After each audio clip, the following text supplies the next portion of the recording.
Now, let's deal with our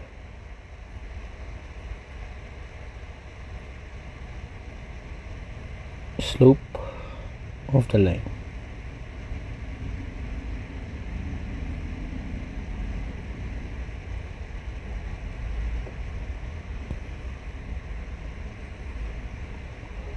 Now, what is the slope of a line?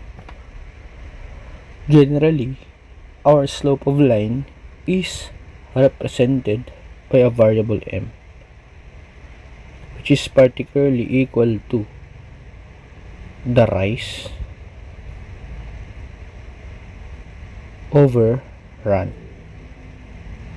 which is equal to y sub 2 minus y sub 1 all over x sub 2 minus x sub 1. So in a graph, we can see that in a particular Cartesian plane,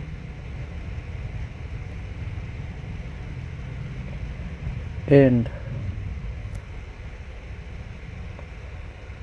a graph or a straight line, okay, has a particular value. Let's say at point 1 is x1 y1, and at point 2 is x2 y2. Particularly,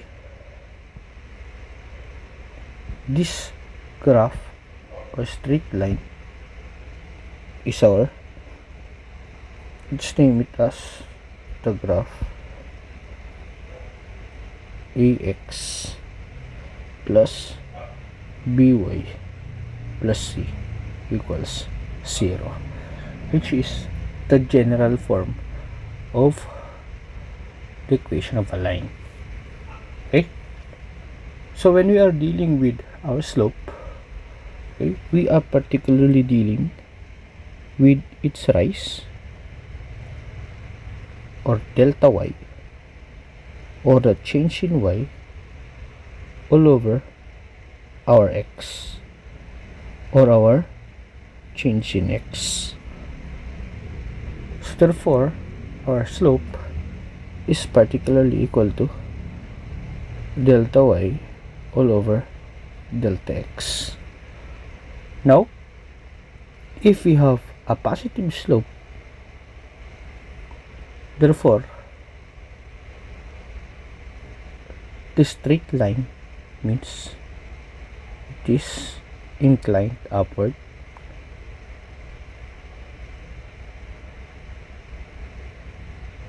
If we have a negative slope,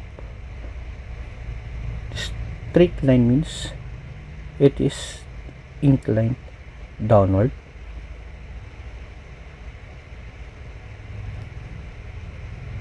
Note, inclined upward to the right, downward upward to the right. And if m is 0, therefore the slope is, or it is a horizontal line.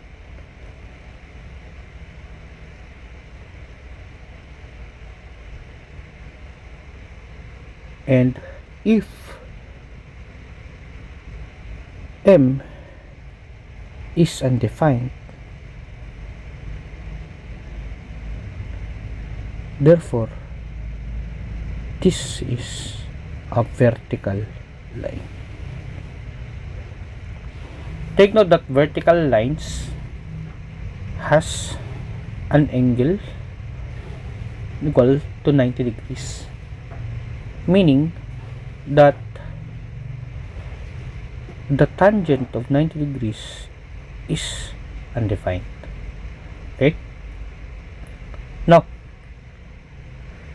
what else can we see in our slope?